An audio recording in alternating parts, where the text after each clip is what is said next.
Hi, everybody. Welcome back to Only Negotiations in the News. Today, we're going to talk about three interesting topics. We're going to give an update on the Iran war topic and negotiations. We'll delve into some negotiations with the government and Anthropic, and then we'll end on something a little bit lighter on the consumer side and talk about ticket scalping and the resale market and some negotiations that may or may not be happening there. So with that, Gerry, Josh, welcome back. Talk to us. Let's hear what your thoughts on Iran are. Gerry, would you like to go? Well, that's kind of a squishy topic, isn't it? I'm Yeah. not sure where where What it is. what's the words in the We've modern got words some, are there's friction and it's is yeah, squishy. Yeah, I guess is a good one.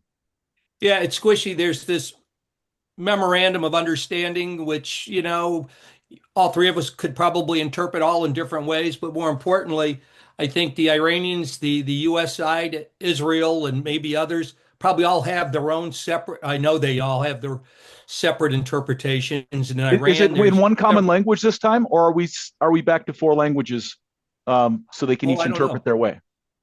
I don't know. Do you know, I mean, Josh? I would imagine it's interpreted in a number of different languages, which may, in and of itself, add to the fun and Well, the but terror. there's the interpretation in different languages, but early on, one of the first agreements that they reached that they quickly breached Yeah. was it was in yeah, it was written in four languages, not interpreted into four languages, Hmm. which just leaves room Yeah. for just mass Yeah. confusion. And but they have to Yeah. sell to their constituents, right? Yeah. Right. This is like the Iran's like the negotiation that is like the gift that keeps on giving. We could come back tomorrow and all be a different picture with all Yeah, different complexities. So anyway, that's really a fertile topic with lots of right. places to go. Yeah. I mean, look, first of all, it's an MOU, right? So it's a memorandum of understanding. It's a broad preliminary framework to end the war, right? Yeah, So those kinds of things, of course, leave lots of room for interpretation, understanding, etc. I think the biggest challenge that I can foresee with all of this is, first of all, there's really this question of sequencing because as part of the agreement, as I understand it, the Iranians are, wanting resources released to them to help with their economic challenges. And the US is saying, we're not releasing anything until you've done these other things, right? So I yeah, actually did my dissertation on the question of sequencing in negotiations and mediations and when do you use an approach and why kind of thing, right? yeah. And this is certainly not at all uncommon. But I do think it has the a real chance to break down around this because each is saying, no, you've got to do this first, right? Yeah. So that's a problem. And I also think the other problem that we've talked about before, probably ad nauseum, is the issue of the difference between what the US is trying to accomplish and what Israel is trying to accomplish. There are a lot of Israelis who are very angry about this agreement. They don't want it. They don't believe that it has gotten them to a place that really justifies all of this fighting and war, and which is why they continue to fight in Lebanon. Right. But what's their, Gerry, you're going to publish something on BATNA. So what's the Israeli BATNA if they're not on board, if they don't come along with this? Um, Well, I mean, I would say that their baton is to continue fighting. I mean, I do believe that they feel like Iran is weakened. I mean, I think the Iranians have proven sure. that, yeah, they're weakened, but they're certainly more than capable of continuing fighting. I don't think anybody militarily is going to conquer anybody here. Like that isn't going to happen. They are in a frozen conflict, right? So, but I think the Israelis' objective has turned to trying to dismantle Hezbollah as much as it can. Right. And they don't feel like they clearly don't feel like they're there. But And I can think, it, Joshua, can it be dismantled in the classical sense? Because yeah, as I understand it, it's multi-generational. Well, first of all, it goes back 5,000 years. right. And second of all, it has to do with, well, if you're 8 years old and your father is martyred, when you're 28 years old, all you know is you want to avenge your father's death. Right. Forget the thousands of years. So every generation begets another generation of hatred.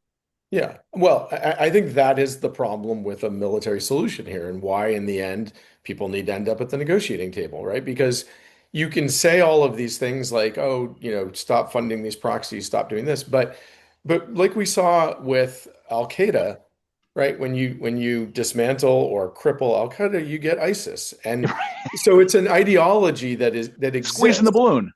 right?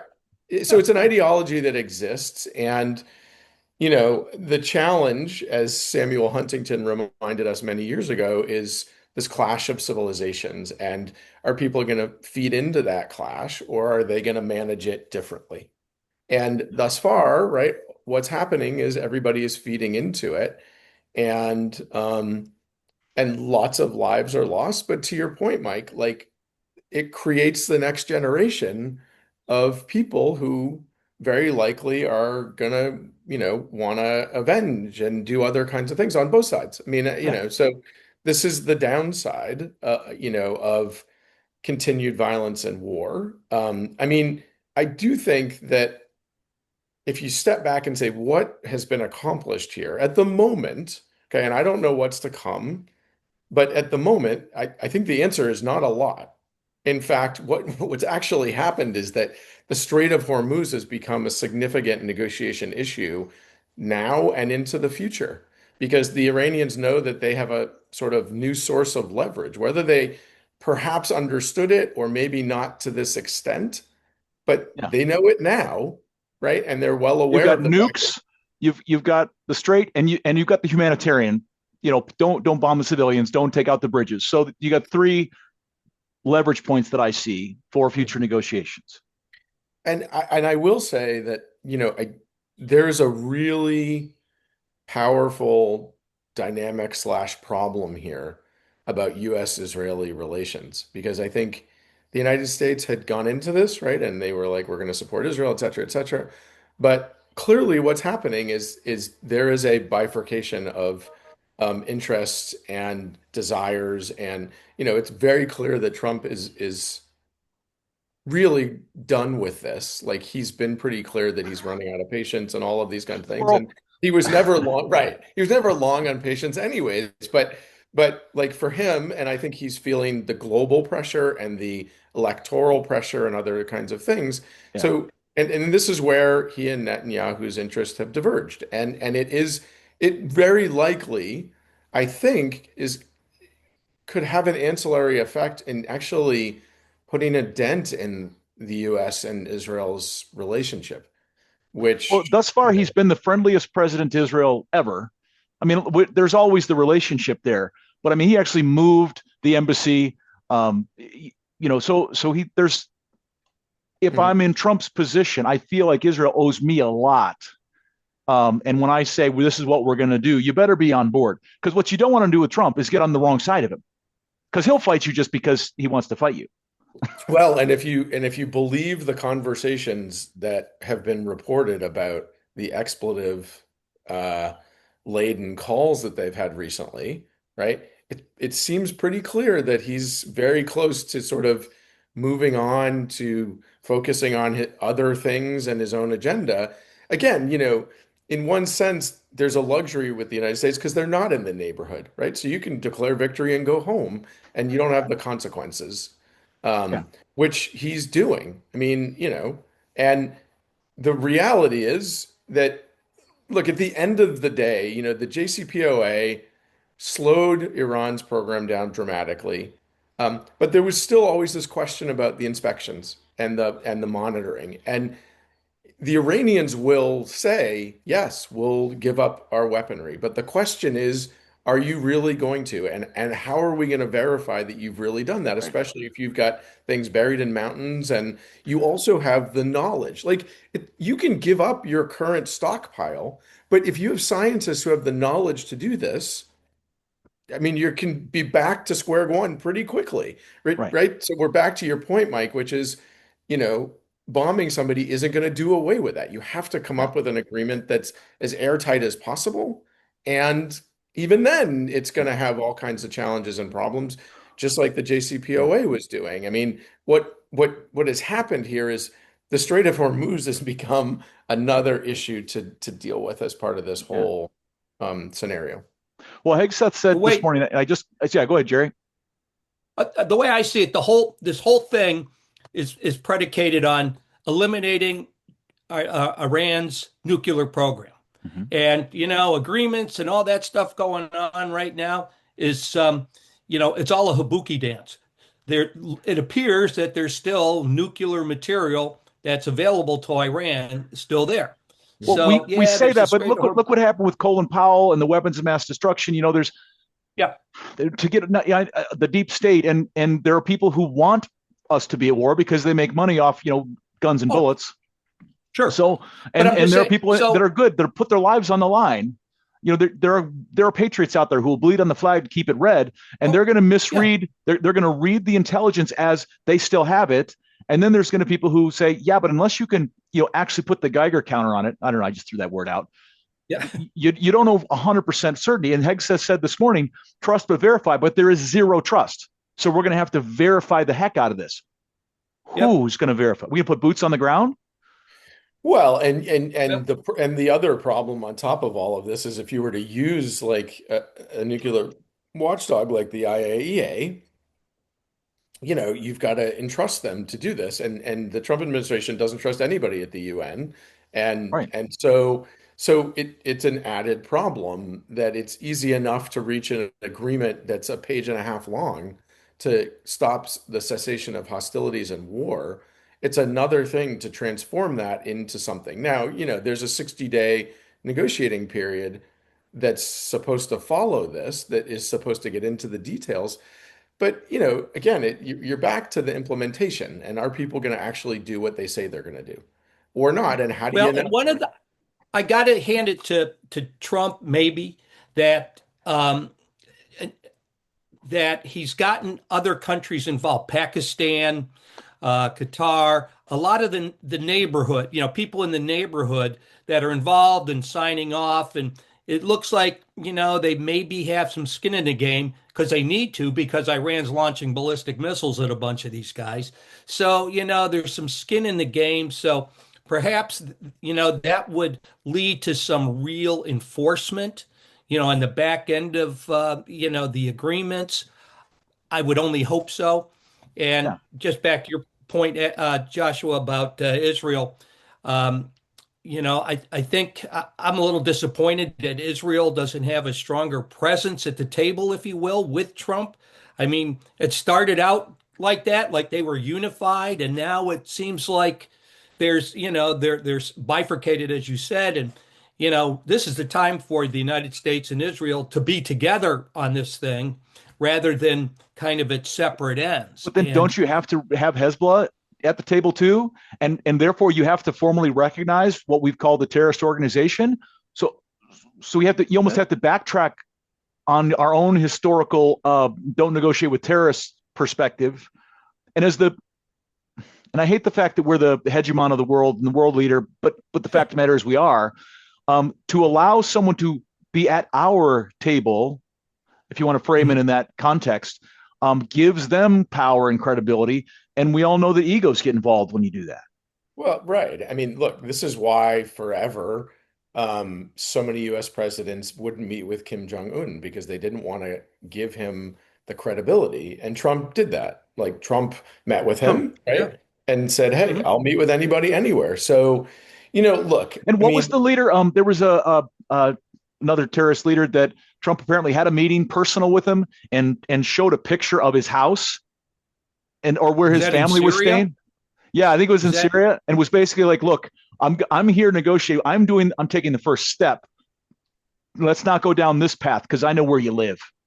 And, so it's a silver or lead kind of situation with Trump. You either fight him and bad things happen, or you try to go the peace route and until he gets exhausted. yeah.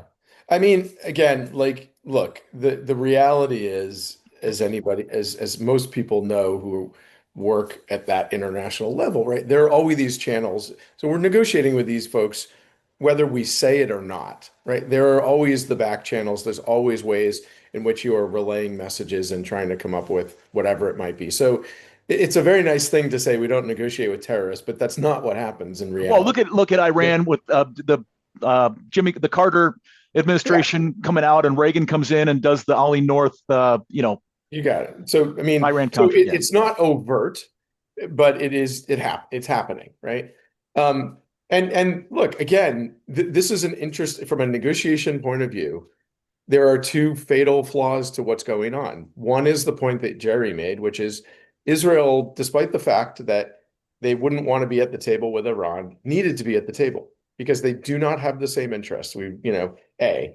B, it's the same dynamic with Israel, Lebanon, and Hezbollah. Like an agreement between the US is trying to push Israel and Lebanon to reach an agreement. It's not going to do anything. It is not going to help at all because the Lebanese government has no ability to influence and or sway Hezbollah. So Hezbollah has to be at the table if you're going to have an agreement that includes them and that works through things. And, of course, they're going to be going back to Iran and saying, can we do this? Right. Right. So and back to the back channel thing. The lack of people at the table is a huge problem here. But there's being at the table formally, and they're recognized in all the pomp and circumstance. Everybody shows up. They got little flags in front of them. There's and the media's taking pictures, and then there's not just there's the formal back channels like with the Pakistan and Qatar getting involved, but a story just dawned on me. I worked for Barry Diller, who's back in the news trying to acquire another company, and in his office he had two really sharp MBAs working for him who did everything, who basically ran the show. And behind their desk, they had a wheel like this of Rolodex cards. Literally, you put your arm around it. And I just jokingly, I said, I bet the Pope is in there. And Barry's a Jewish guy. I said, I bet the Pope's in there. And his admin goes, Peterson's name, he goes, the Pope's in here. And it shows me that Barry could contact the Pope. Now, if Barry, the capitalist, has that type of ability to reach out and touch important people, every president of every country has some way of contacting everybody else. And what's to say they don't stop on their way home and say, hey, listen, I was thinking about you, or I was thinking about this. And they're actually one-to-one communicating without the public knowing that there's a back channel. Right. Yeah. Right. So I just, as we go forward from here, I mean, the sequencing of what happens between the US and Iran and whether the United States is willing or not to release funds before Iran has complied is a real sticking point. I think it's a big one. And then I think the question becomes as well, like, is Iran going to keep moving the ball forward if, Israel and Hezbollah continue fighting? It's a huge question, and I don't know the answer. My guess is that they're going to be trying to use it as leverage to not. Oh, yeah. So sequencing in commercial world, when I'm coaching sellers on deals, what I say is you can't negotiate price first. You have to know what's in the package, and then you can present a price on that package later. That's the sequence. When I coach buyers, it's a little different. I say, listen, you want to lock some sellers into a price and then add stuff that goes along with that price. So even in a commercial context, sequencing is important for setting the agenda. When I coach sellers, if you had a situation where there's a price increase and there's been a failure, what I tell the sellers is talk about the failure first thing on the agenda, make the customer say, I'm happy with that solution, then pad the agenda with two or three things, and then talk about the price increase. When I coach buyers, it's flipped. I say you put the price increase first, followed immediately by the failure, and you say to them, how can I possibly give you a price increase? We've got this failure to worry about. So even the emotional dynamics can change based on the sequence, the order in which you bring things up, or things have to be in place from each side. Even if they're both at the table together, it can often have a very different impact on it. How do we get a sequence that works for both sides on the Iran deal? Well, I think, look, I mean, a big part of it, is there any trust to work with? And the answer is no, right? I mean, part of the reason why people want their issue addressed first, at least at the international realm, is because they're worried that it won't get addressed at all, or it's going to get pushed aside, right? That the United States is going to say, yeah, yeah, yeah, we'll give you the money, but you've got to do this first. And they're like, Right. well, but there's active distrust. So how do we even know if you are going to do that in the end, Well, right? and I'll So tell you what. Let's role play this a little bit. So we got Ukraine, Russia. I mean, we haven't even touched on that component between Ukraine and Moscow. But apparently, in the agreement, the word, as we talk about different languages, the U.S. wouldn't guarantee Ukraine's safety and defense. There was an assurance issued. So if if I'm in an Iranian negotiator seat, I talk to the Americans and I say, hey, listen, you can't even trust your own partner. Your own partners can't trust you to follow through because you did this thing where you picked the word and then you didn't follow through on the word that you picked. So if I can't trust you to trust your partners and work together, how can I possibly trust you when we've had 80 years of tension? And then I shut up and I make right. the Americans squirm because Well, and the only real way that you do that is you find guarantors that say we will help to ensure that the parties actually do what they say they're going to do. Now, in this particular case, that's difficult, right? Because you'd say, well, who could play that role? I mean, potentially the Saudis, right? And it would be in their interest to do that. do the But that Iranians trust the also, Saudis enough though? You got the whole no, that's shares. right, right. Yeah. That's the problem is that there isn't somebody who you look at, right? Um, who, I mean, in an interesting way, and again, there's a question. I don't know if I would use the word trust as part of all of this, but there is a party that has an interest in this being implemented in the way that it's being discussed, and that's China. Now, a question is, does China want to play that role? I mean, they have an interest in playing that role because they want Yeah. their oil, they want their goods from Iran, right? So they want this to work. So could they, play some role here in helping this come to fruition? It would certainly, on some level, help to change the dynamic between the United States and China if things went well, right? And it might provide a bit of a breakthrough of a bit of a different way of thinking about things. Yeah. So, Well, what about Pakistan? So if you think back to another time we went into a country and then into a sovereign nation and committed an operation is when we got bin Laden. And we didn't tell the Pakistanis, apparently. We just went in the middle of the night yeah, and conducted an operation. And what they didn't do was say, how dare you come into our sovereign nation and go to the United Nations? Now, they may have locally in Pakistan said, look how upset we are. But it kind of like went away really fast. So now that the Pakistanis are back involved in this, is there a back channel relationship the U.S. has with Pakistan that makes them more powerful, especially because India is a brick and Pakistan and India don't get along? Is the enemy of our enemy our friend in this?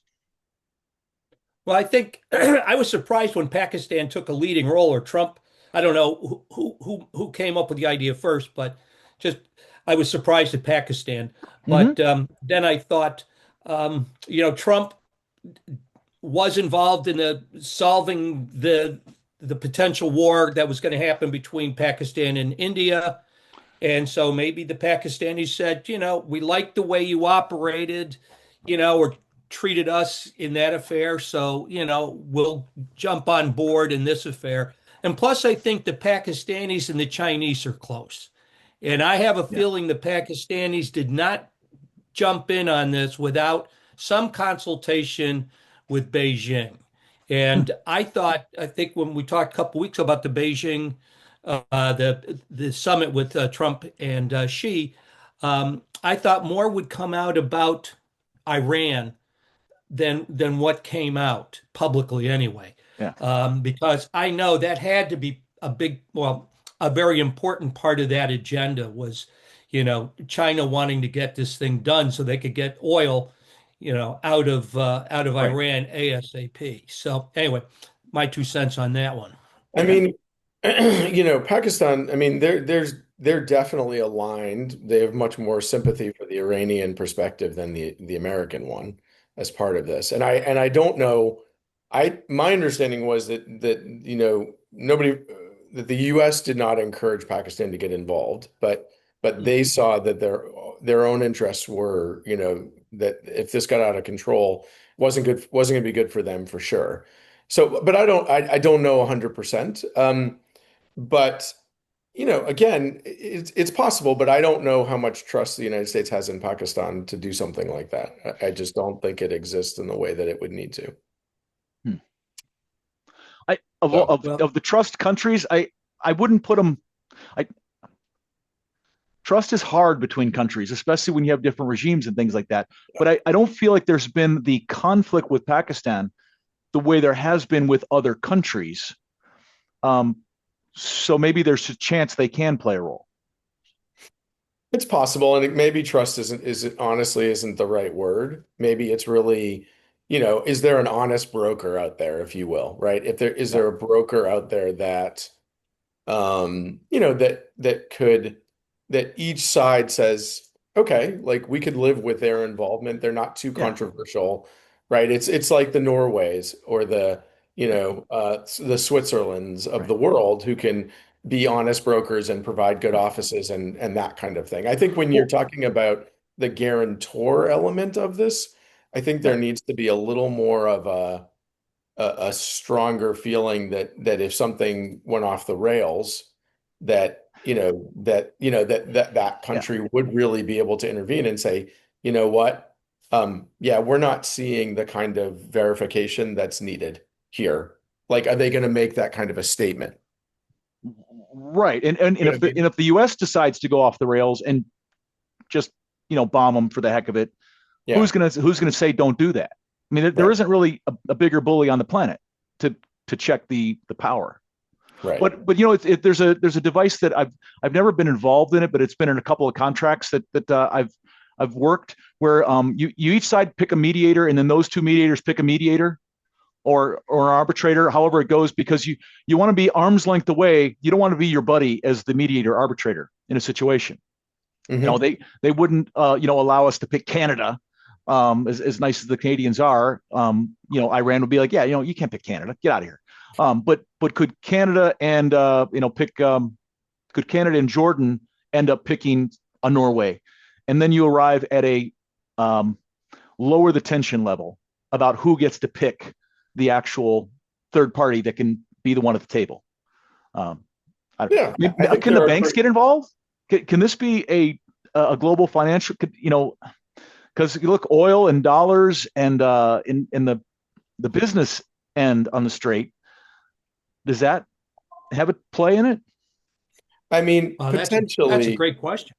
I mean, potentially, but And I think the problem becomes the verification of the nuclear material.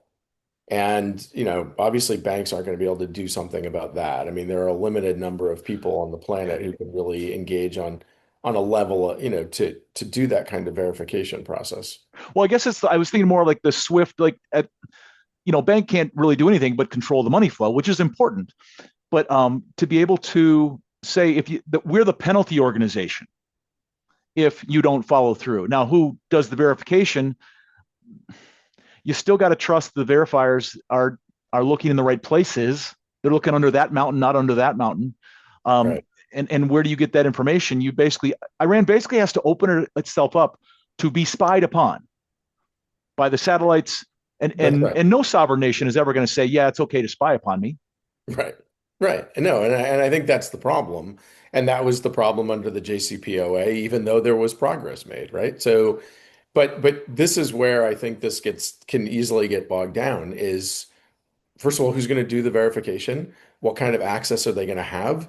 Are people going to be laying out and saying, yeah, well, all our material is here, here, and here?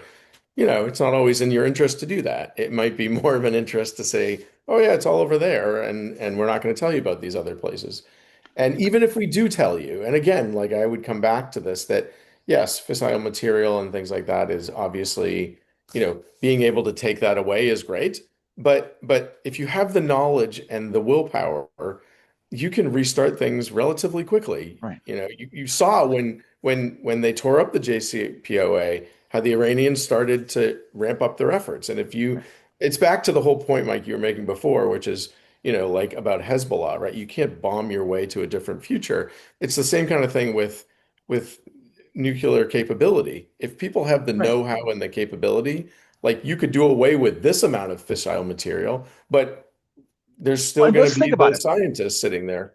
If the United States could produce this in the 40s, it's that level of technology. And we all have smartphones in our pockets that have more calculating power than it takes to put a person on the moon for free. How does every country on the planet not have access to nuclear material? It like I, Well, it a doesn't make big sense part to of it me. is a big part of it is it is a costly endeavor and it's not the easiest thing to do. Okay. And a big piece of it is the knowledge and the know-how. This is where the scientists come in, right? If you've got scientists, and this is why often they're on target lists, right? Because if you eliminate the guy with the knowledge, then he can't be producing this. Um, but that's where, I mean, and by all accounts, there are many scientists the Iranians have access to, if not, within who have this knowledge. And so I think there are a number of hurdles and pitfalls, even if they are able to nail a number of things down. There's a long process to come. Yeah. Well, maybe is that part of the negotiation? It's the people with the intellectual property. Do they need to be quarantined in a nice place? So you're not going to take scientists with that are brilliant and stick them in a jail cell. We're not going to do that. Hopefully, but do they need to be like on a desert island somewhere with all the best of everything in the world to make their life better? But no, you don't get to use your intellectual property to create risk.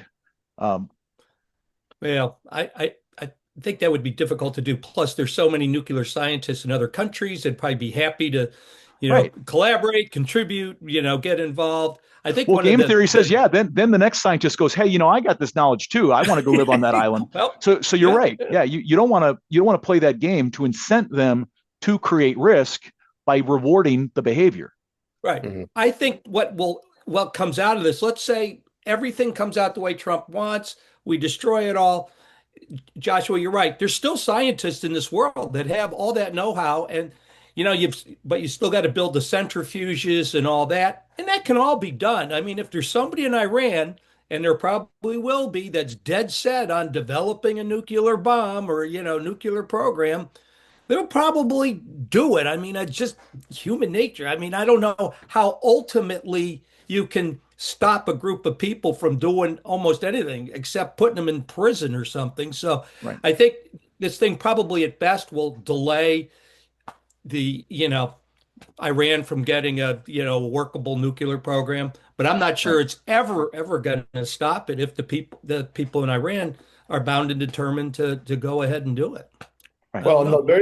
the very last point I would make on this, and maybe, then we can shift over to those other subjects so we Yeah. don't leave people hanging here, but is, I also think countries very much look at nuclear capability as the ultimate deterrent. It's why Kim Jong-un is still in power. It's why ultimately when Gaddafi, we've talked about this, that, when Gaddafi agreed to give up his program and then was killed, it's like, these guys are learning from that. They're saying, you know what, that's not going to be me. So it's the ultimate assurance for a country and their survival. And if you're looking at something and saying, this is about our survival, then you're very unlikely to give it up. Yeah. I, I I get that there's a hatred for Iran here in the United States. I think a lot of that is inflamed by the media, and I think it's very one-sided. And I have empathy, that word that gets thrown around in negotiations a lot. I can absolutely understand why a young Iranian would be really seeing U.S. as the great Satan. No matter how hard we want to say we're not, we're doing these for the greater good, for the longer term. We still come across as a bully in the short term to their people. So there's going to be no trust coming back at us either.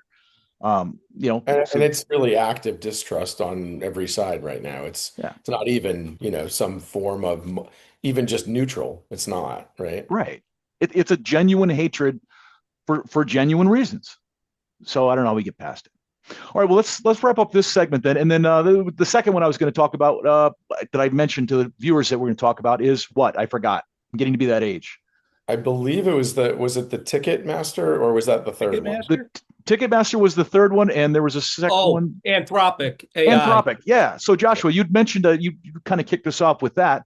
So Anthropic was going to get a big government contract, right? And then all of a sudden, it was falling apart and putting it back together. What's your take?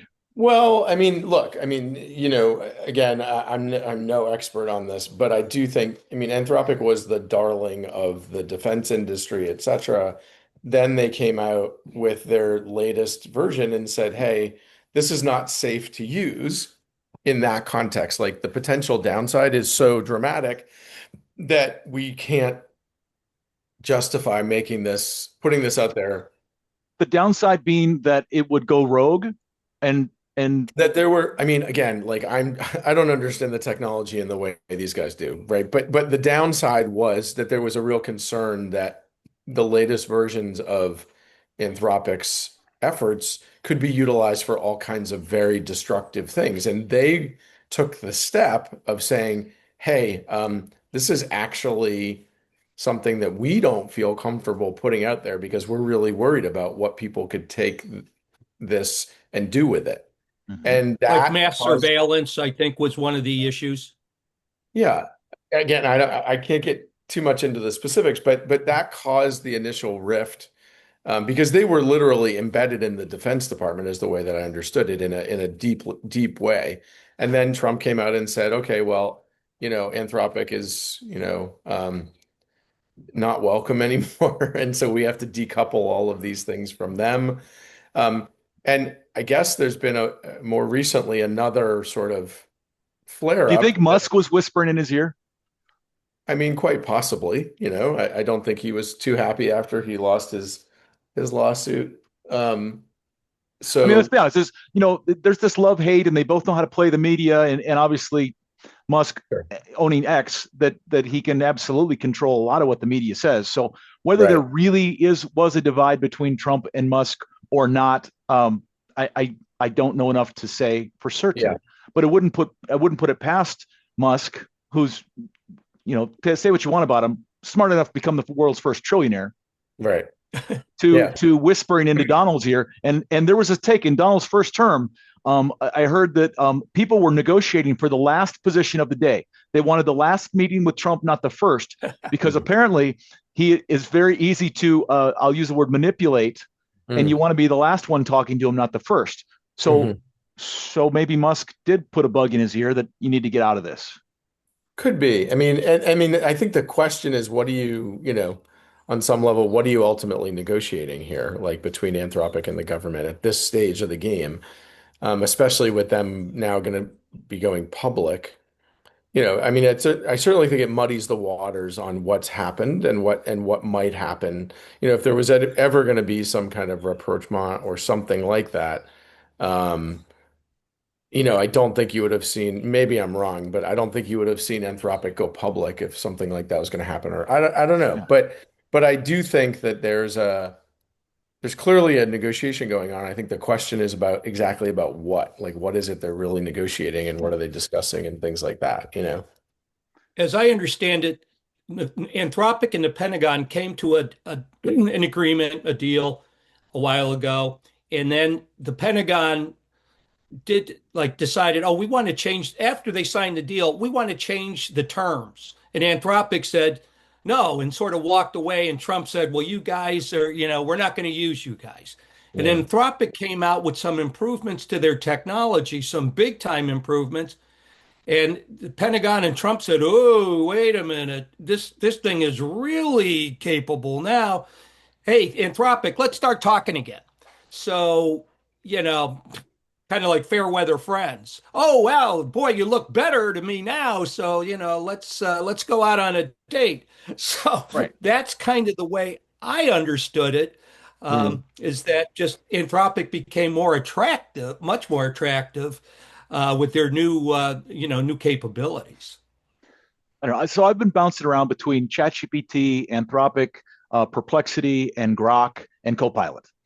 And they all kind of do their own thing well, and they have problems, and then they'll leapfrog each other. So as a negotiator, I would have a hard time putting all my eggs in one basket right now and picking the winner when I just think, I mean, it's come a long way, but it seems like every month or two there's these leapfrog things. How do you make that big investment? I mean, you kind of have to. You have to pick somebody so you have standard platforms, but isn't it kind of early in the game to do that? I Like, mean, it's interesting though, because like I think about a month or so, maybe 3 weeks ago, Trump said that the US government was going to start putting guardrails on these AI companies, which feels like you're 5 years too late for that kind of a conversation. does Like, that surprise you, Josh? no, no, the cat has been out of the bag and running around the neighborhood for 5 years. Like, it doesn't at all. And I mean, some of it, it's interesting because I do remember some of the issue was that the Trump administration was saying, "Oh, you've too many foreign nationals working for you, and there's too many opportunities for them to steal secrets," and kind of the suspicion that exists around all of this stuff. So I don't know where it goes, but again, Anthropic has this depth to it. I mean, that's what everybody, and I've used, as you say, like ChatGPT and Gemini and things along those lines. But I would certainly say that Claude has a different level of depth and detail Mhm. that and this Claude, I think it was Mythos was the name of the new um version that they had come out with that they even, like I said, I mean, when the company who's putting this out there says to you, this might be too dangerous to use, that's a pretty good sign that it's too dangerous to use. Yeah, or it's marketing. I don't want to be. See, here's the problem, guys. I spent 12 years in purchasing roles where I had salespeople. Um, they're framing it up in their best interest, and Yeah. I had to pick through, and I get fooled all the time. But you can tell who the real liars are pretty early on. Hmm. And then I had the pleasure of working with marketing people. And God love them, they can take any bad thing and they can spin it into something that's a positive. So in my brain, I always go, okay, why is this information out there? If this were so explosive, so powerful, why wouldn't this be a backroom conversation that no one ever hears about? It's not documented.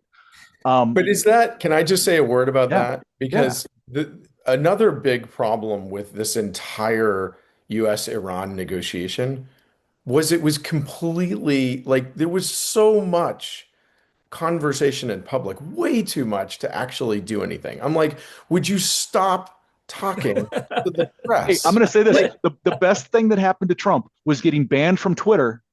I am uh-huh. convinced that's why he won the second election in such a like a landslide, because people hadn't heard from him in so long. Yeah, I mean, look, I just think it's one of those things. So, like to your point, yes, in a normal presidency, which I'm going to claim this isn't normal, um, MMA you fights on the lawn aren't normal. no, this is the best of my knowledge. I don't think that's quite in line with the pomp and circumstance of the presidency. Okay, But like, you know, it's I think, right, in that instance, it was a way for Trump to sort of save face and say, we're moving away from you guys are doing bad things, like whatever, I don't do a good Trump impression, but you guys are doing bad things. We're disassociating with you, blah, blah, blah. And that was his way of covering his behind okay, if something kind of transpired. okay. But I, Could I be. I mean, I really will say that this whole, you know, Trump has said prior to this most recent the agreement, the MOU that was agreed to say 40 times that an agreement was near. Like, just Oh stop. yeah, Like, stop saying, stop talking, stop. Like, you are not only have you not fooled anybody, like the whole notion, like he used to talk about the element of surprise and I'm not going to tell them what I'm going to do yeah. as a strategy. And to be very honest, like after the 20th time where he was saying, we're not going to do this, and we're going to do this, like the Iranians just sort of said, like, we're not going to listen to another word this guy says. Right. Right. And that only prolonged this process because they're like, we don't know if the wind blows that way tomorrow, you may be over there. Like, we have no idea what's going on here. And that's not like you could say, oh, a confusing strategy. Okay. But no, like you moved into a different realm where it was like actually one of the major roadblocks to getting somewhere. Yeah. because it was all over the place. And there was, if I'm another negotiator, I'm like, why would I bother listening to anything this guy has to say? Because it's going to change tomorrow or in 10 minutes, Right. let I'll alone tell you, tomorrow. there's a guy that I negotiated with. He was with Sprint at the time. Richard Twilley's his name. And then Richard brought us over to CenturyLink and brought us in to teach his teams, even though he and I had negotiated against each other in not in the combat kind of way, but it was tense at times. And I remember Richard in the negotiation, he said, I'll guarantee it. I'm going to put that on my letterhead. That exact phrase. And I thought to myself, this is going to happen when a senior vice president of sales at a major company in the world says, I'm going to put it on my letterhead. Yeah. It has a lot of credibility, a lot of weight to that.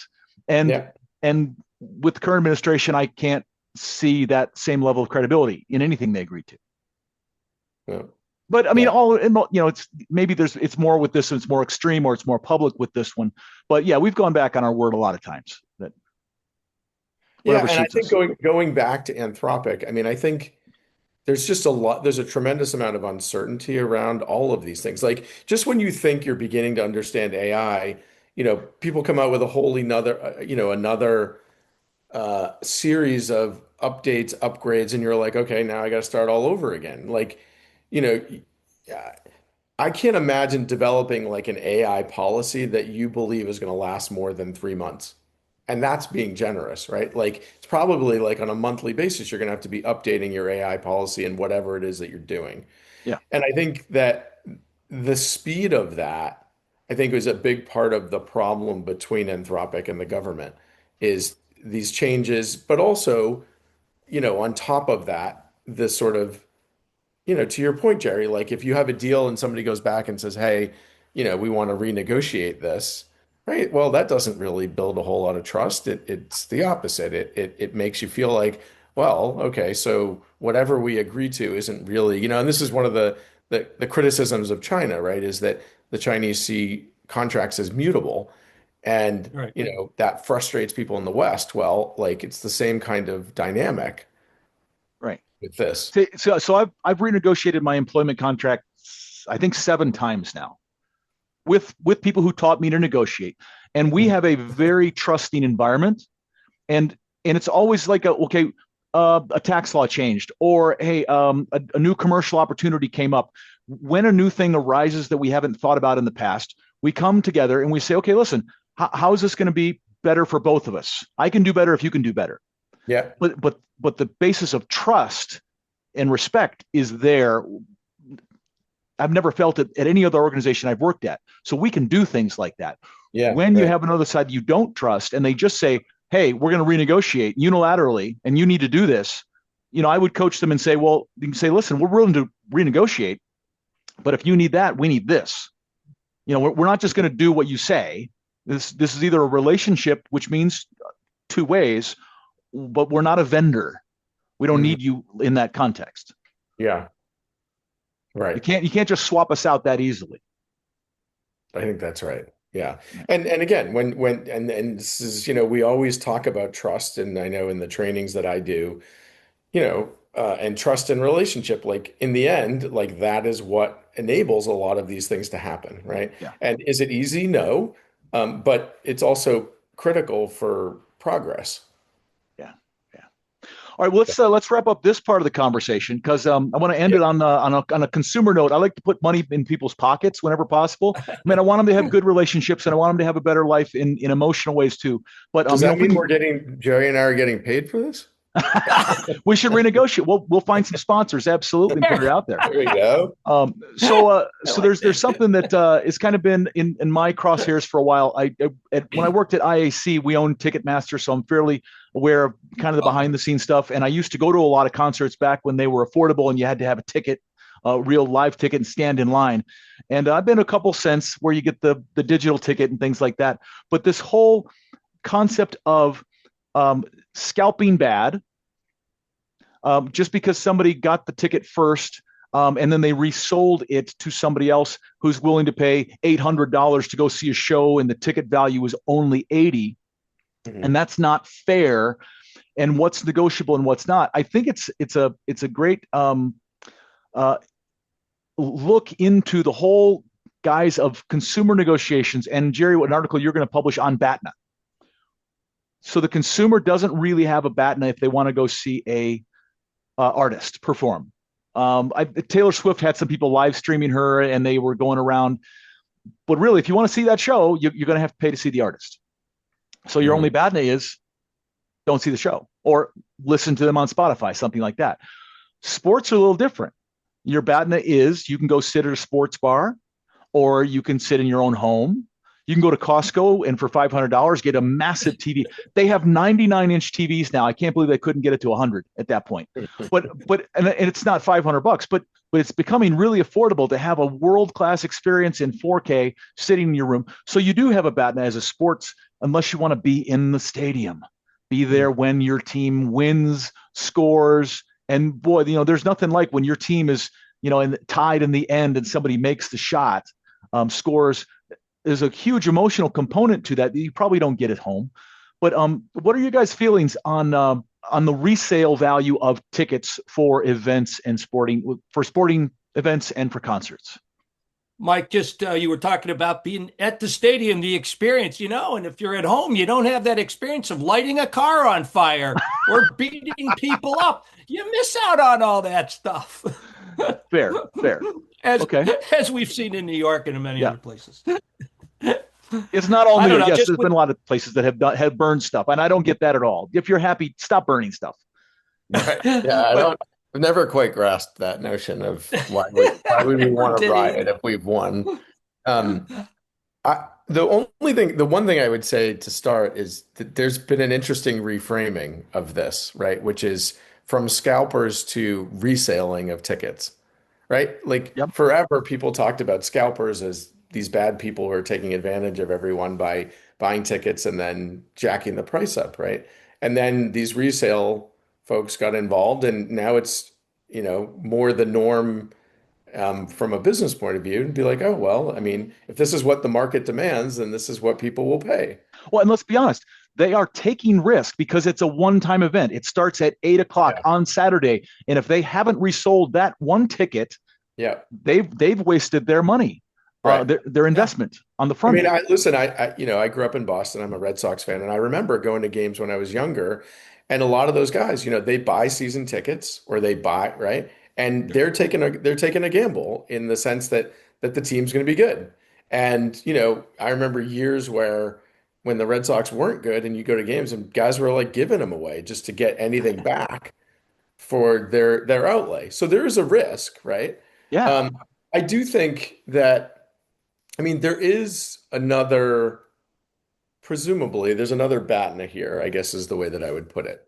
Okay. And it is that if you stay away, like if enough people said, this is getting ridiculous, right? Like anything, then what's going to happen to the prices? They're going to come down, right? But as long as there's some guy who has more money than God who says, I don't care. People were selling front row tickets to the Knicks Spurs for 200. Some guy paid $246,000 per ticket. Yeah. Okay, so let's talk about the fairness principle. So is that fair for him to do that? It's his money.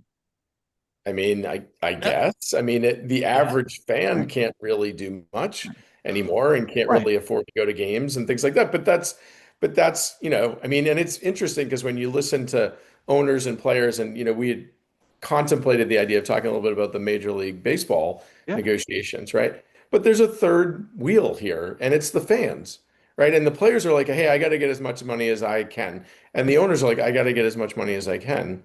And the fans are like, hey, we're the ones who are actually funding all of you and a lot of what you do, right? And it's a little bit as if, is there going to be a point at which fans say, we're not paying this anymore, and there has to be a change?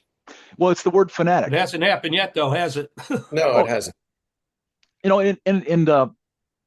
Related to it, you've got the jersey sales. Okay, so you got your fan that's buying the ticket for $240,000, and I bet they probably have a jersey. A lot of people have jerseys of their favorite player, but you're paying money to then put on the jersey. You are paying to market for that team.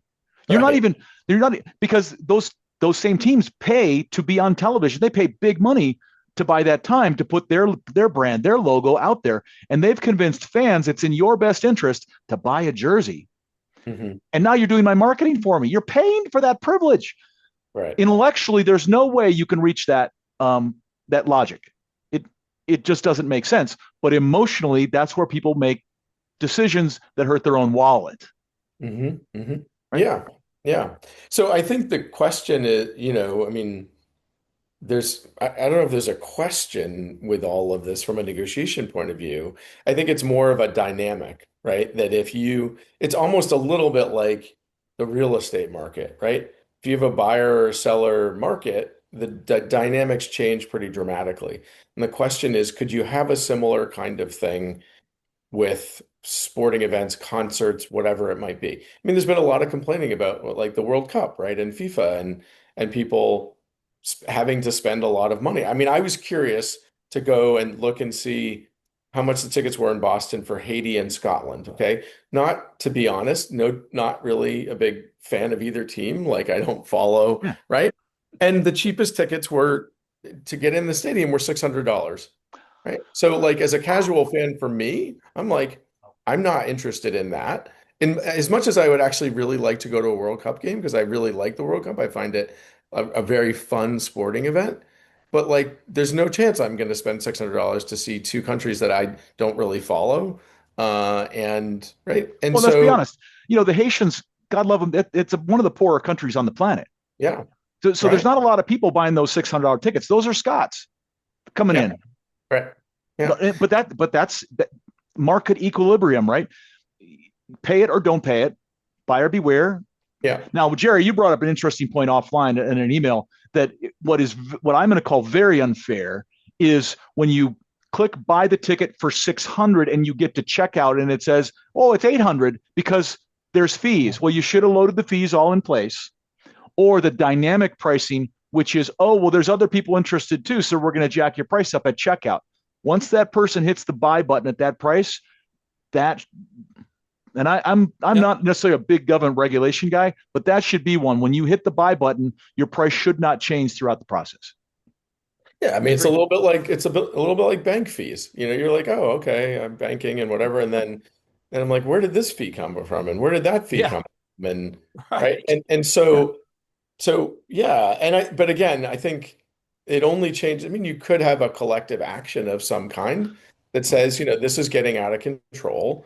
Like Well, and we're maybe I'm gonna, being a hypocrite. Why does the government need to get involved? Why can't the consumer at checkout go, oh, wait a minute, you yeah, jammed me. I'm not going to buy tickets from you anymore because right, you treated me unfairly. yeah, Maybe it is the consumer's fault again for not. I'll give you a quick sidebar. When resort fees first came out at MGM in Vegas, we were one of the first properties to really seriously do it. So we had 10 properties in Vegas, and so we could experiment at properties. And I think it was Excalibur experimented with putting on a $10 resort fee. And I said, pretend, come on, what do you do? 10 extra bucks? Yeah. They're going to get a bottle of water and they're going to get access to the pool and they're going to get a newspaper. And I'm like, well, they already have access to the pool and they already get a newspaper. So you're giving them a bottle of water come on, guys. Anyway, so there was a back process. So what we said was anybody who, when they checked out of the hotel, if they said, what's this charge? They didn't have to say, take this off. All they had to do was ask, what is this charge? The front desk person was to waive it immediately because the last thing we wanted was an upset customer and 50 other people hearing that there is an argument about a line item. So they were just supposed to say, make it go away. You know how many people did that? very few. I think it was zero. No one questioned it. So Yeah. then Excalibur came back and they said, look at this big pile of money we just made for doing nothing more than putting resort fee on the bill. And now resort fees are $50 and parking is 10 and or more, probably 25 now. Yeah. It's the consumer's fault again for not pushing back. But there's a tragedy of commons dimension to this, right? Which is, Oh, I don't know what that means. so the tragedy of commons is basically where, if everybody in the commons agrees to the rules and stays with it, then it's gonna be effective. Like you could have an effective sort of class action suit. But if one person The old adage is basically like, if you think about it, like imagine there's a bunch of hunters, okay, and they're slowly closing in on a deer, right? And they make a circle around the deer, okay? Okay. And if one person decides to be greedy and goes and tries to dive on the deer has now a place to escape. Okay.